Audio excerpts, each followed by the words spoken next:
ভাই তোমরা এটা বুঝে নাও, কালকে মানি ইন দ্য ব্যাংকে যদি রোমেন রেন্সের রিটার্ন না হয় ভাই পুরো হাউসফুল 5 এর মতো সিন হয়ে যাবে। Hey guys, WhatsApp and welcome to Shubham Dutta show.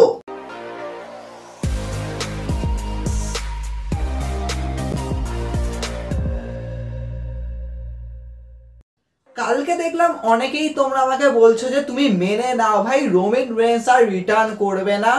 টিকেও তার কন্ট্রাক্টকে নেগোশিয়েটও করবে না। দেখো সত্যি বলতে গেলে এই টাইমে যা চলছে মানে আমরা একদিক দিয়ে ভাবছি, অপর দিকে এমন কিছু বেরিয়ে যাচ্ছে মানে সিরিয়াসলি মনে হচ্ছে আমরা আছিটা কোথায়, মানে আমাদের এক্সপেকটেশনটা আর ওই টাচটাই করতে পারছে না, মানে ওই লেভেলটাই যেতে পারছে না। মানে সিরিয়াসলি মনে হচ্ছে আমরা ভাবছি তো অনেক কিছু যে ভাই এই স্টোরি লাইনে এরপরে কি আসবে তারপরে কি আসবে, কিন্তু কারেন্ট টাইমে ভাই ডাব্লিউডাব্লিউ যেরকম ভাবে স্টোরি লাইনকে সাজাচ্ছে তাহলে তো ভাই মনে হচ্ছে সমস্ত কিছু একদিকেই ইন্ডিকেট করছে। আর সত্যি মনে হচ্ছে যদি এটা না হয় তাহলে ভাই আমরা সুস্থ মস্তিষ্কে থাকবো না, কারণ তোমরা কি দেখাতে চাইছো, কোথায় নিয়ে চলে যাচ্ছ, আর এই সমস্ত কিছু একটা মানুষকে ইন্ডিকেট করছে। এবার দেখো তোমরা অনেকেই আমাকে আগের দিনকে বললে, আর আমি এটাকে নিয়ে ডিটেলসে অ্যানালিসিস করেছিলাম ভাই, রোমেন রেন্সের রিটার্নটাকে নিয়ে ডিটেলসে অ্যানালিসিস করেছিলাম কালকে, কিন্তু তারপরে যা কিছু বেরোলো মানে সেগুলোই তো মানে আমার পুরো মাথাকে ঘুরিয়ে দিয়েছে। কিন্তু স্ম্যাকডাউন ভাই, এই যে মানি ইন দ্য ব্যাংকের আগের স্ম্যাকডাউন, সত্যি বলতে মানি ইন দ্য ব্যাংক পিএলই মানে আমি এখন মনে হচ্ছে আমার যে এই পিএলইর কিন্তু হাইপ অনেক উপরে। মানে দেখো আমরা রাসেলমেনিয়া হাইপকে নিয়ে তো আমরা অনেক কথা বলেছিলাম, তারপরে আমরা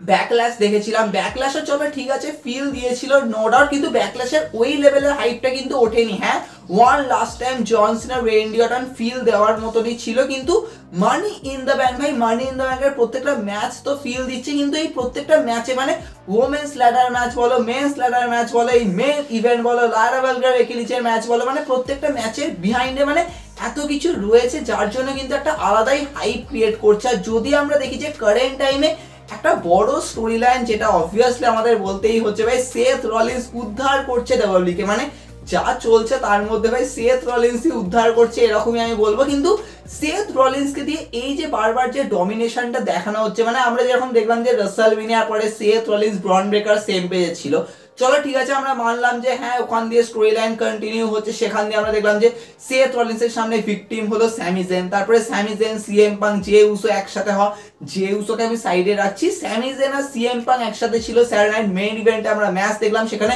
ব্রনসন রিড চলে আসলো। তো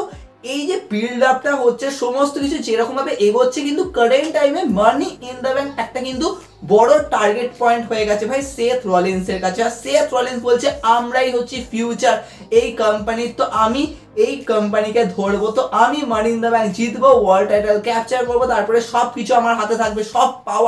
পাওয়ারটা আমার হাতে থাকবে। তো এই মুহূর্তে ভাই সেথের যেভাবে টার্গেটটা দেখানো হচ্ছে মানি ইন দ্য ব্যাংকের উপরে, এবার দেখো এখানে কিন্তু অনেক কম্প্যারিজন রয়েছে, কারণ আগের মানে আমি যদি আগের সময়কে কম্পেয়ার করি যে ভাই সেথ রলিন্স তখনও তো ভাই মানি ইন দ্য ব্যাংকে চেস করেছিল, অনেকবারই চেস করেছিলেন উনি, অনেকবারই কিন্তু উনি মানি ইন দ্য ব্যাংক ম্যাচে ছিলেন, কিন্তু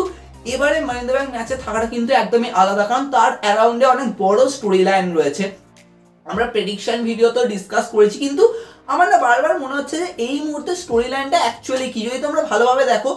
Seth Rollins ব্রন breaker Bronson read যেরকম ভাবে রয়েছে, এটা তো একটা চলো ঠিক আছে ফ্যাকশনের মতো দেখানো হচ্ছে, তারা ছাড়খাড় করে দিচ্ছে, যারাই সামনে থাকবে ছাড়খাড় করে দেবে এরকম, কিন্তু এখানে স্টোরি লাইনটা তোমরা ভাবো সিএম পাং স্যামি জেন একসাথে আসলো, স্যামি জেন সিএম পাংকে বলছে ওকে মানি ইন দ্য ব্যাংক জিততে দেওয়া চলবে না, মানে এই মুহূর্তে সিনটা এরকম হয়ে গেছে ভাই। মানি ইন দ্য ব্যাংকের সব থেকে বড় স্টোরি লাইনটা কি, মানে ভাবো মানি ইন দ্য ব্যাংকের এখানে কিন্তু স্টোরি লাইন এটা নয় যে কে জিতবে, এখানে বড় স্টোরি লাইন মানে বড় টার্গেট যেটা হয়ে গেছে এই মুহূর্তে যে Seth Rollins money in the bank জিতে ছাড়বে, ওরা জিততে দেবে না। তো এটাই কিন্তু men's money in the bank ladder ম্যাচের সব থেকে বড় স্টোরি লাইন। তাহলে কি আমরা এটা ভাবো যে সেথকে জিততে না দেওয়াটাই এখানে একটা বড় ফ্যাক্টর, আর সেক্ষেত্রে একটা মানুষকে ঘিরেই কিন্তু পুরো স্টোরি লাইনটা চলছে, কারণ সিএম পাং তো ভাই ওখানে কোয়ালিফাই করতে পারেনি, তো স্যামি জেন যেহেতু বলেছিল যে সিএম পাং যেন যেতে, কিন্তু ওখানে তো ভাই ওটা হলো না, এবার সিএম পাং তো ভাই ছেড়ে দেবে না, স্যামিও ছেড়ে দেবে না, কিন্তু এটা কি এনা হবে, কারণ ওদিকে ব্রনসন রিড ব্রন ব্রেকার রয়েছে, তো তারা তো ভাই পুরো তাণ্ডব লাগিয়ে দিয়েছে স্ম্যাকডাউনে। আর সত্যি দেখো স্ম্যাকডাউনে অনেক কিছু হয়েছে, সোলো সিকোয়ার সাইডটাকে নিয়েও কথা বলবো পরে, কিন্তু এখানে যেন মনে হচ্ছে ভাই সেথের এই যে স্টোরি লাইনটা চলছে না যে আমাদের সামনে যারাই আসবে আমরা পুরো ছাড়খাড় করে দেবো, আর সেটাই কিন্তু হচ্ছে ভাই, সেথ সবাইকে পিটিয়েছে, স্ম্যাকডাউন পুরো হরিবল সিচুয়েশন হয়ে গেছে, মানে সিরিয়াসলি ভাই সেথ রলিন্স সবকে উড়িয়েছে। হ্যাঁ কোডির সাথে একটা মানে অ্যাঙ্গেল হয়েছিল যে কানে কানে কিছু বললো, যেটাকে হালকা করে মানে দেখানো হলো। তো ওখান দিয়ে কি সিন হবে সেটা তো ভাই পরে আসছে, কিন্তু এই মুহূর্তে সেথের এই যে ডমিনেশনটা দেখানো হচ্ছে, দেখো অনেকে বলছে ভাই সেথকে একটুখানি বেশি ওভার রেটেড করা হচ্ছে, মানে এমন ভাবে দেখানো হচ্ছে যেন সেথই যেন সবকিছু করে নিচ্ছে, কিন্তু এটাই তো ভাই দরকার, কারণ সেথকে তোমরা এখন ওই ক্যারেক্টারটা দিয়েছো যে ভাই সেথ কন্ট্রোল করছে, তো সেক্ষেত্রে সেথের এই যে ডমিনেশনটা এটা দরকার ছিল। কিন্তু এখানে একটা পয়েন্ট এটাই চলে আসছে ভাই, সেথকে এত বেশি যে স্ট্রং দেখানো হচ্ছে এটার কি কোনো একটা রিজন আছে? কারণ সেথকে কেউ একটা আটকাবে, আমরা কিন্তু বারবারই এই পয়েন্টেই চলে আসছি ভাই, সেথ যেভাবে ডমিনেশনটা চালাচ্ছে তার মানে সেথকে কেউ আটকাবে, আর এই আটকাবার পয়েন্টটা কিন্তু বারবার আসছে। আর আমি এটা বুঝতে পারছি না ভাই, ডব্লিউডাব্লিউ যদি এই মুহূর্তে মানে এমন মানে কি বলবো এত বেকার সিচুয়েশনে চলে আসছে যে হ্যাঁ ভাই আমরা রোমান রেন্সের কন্ট্রাক্টকে নেগোশিয়েট করতে পারছি না, ওকে $15 মিলিয়ন দিতেই হবে, কিন্তু ও তো ভাই পার্ট টাইমার, মানে টিকিও ভাববে যে আমরা কেন $15 মিলিয়ন ওর উপর খরচা করব। তো এখানে ভাই যদি এই সিন হয়ে যায় তো রোমান রেন্স ভাই নিজের একটা আত্মসম্মান বোধ রয়েছে, তো কেন আমি মানে এই অপমানটা কেন সহ্য করবো ভাই? আমাকে পার্ট টাইমার বলে এত টাকা দেওয়া হবে না, যেখানে তোমরা আমার টি শার্ট সেল করে যাচ্ছ, এত কিছু করে যাচ্ছ, তোমরা প্রফিট নিচ্ছ, তাহলে আমি কেন ডিমান্ড করবো না? তো এখানে যদি রোমান রেন্স ভাই পুরো ঘুরে চলে যায় তাহলে তো অন্য দিকে চলে যাবে, কিন্তু তোমাদের মনে হচ্ছে না যে এটা কখনোই হবে না? নয়তো এতবার রোমান রেন্সের নামকে ইউজ করা হতো না। তোমরা দেখো বারবারই সেথ এটাকে ইউজ করে যাচ্ছে, ইভেন স্ম্যাকডাউনে এত বেশি ইউজ হচ্ছে, মানে আমার তো ভাই মনে হচ্ছে পুরো এই যে সিনারিওটা চললো না, মানে ধরো রতে যা হয়েছে হয়ে গেছে ঠিক আছে এত সপ্তাহ ধরে, কিন্তু আজকে স্ম্যাকডাউনের সকালবেলা মানে আমি যখনই দেখছি হ্যাঁ সেথ কিছু বলছে, তারপর সেথ পেটাচ্ছে, সবাইকে স্টর্ম মারছে, তো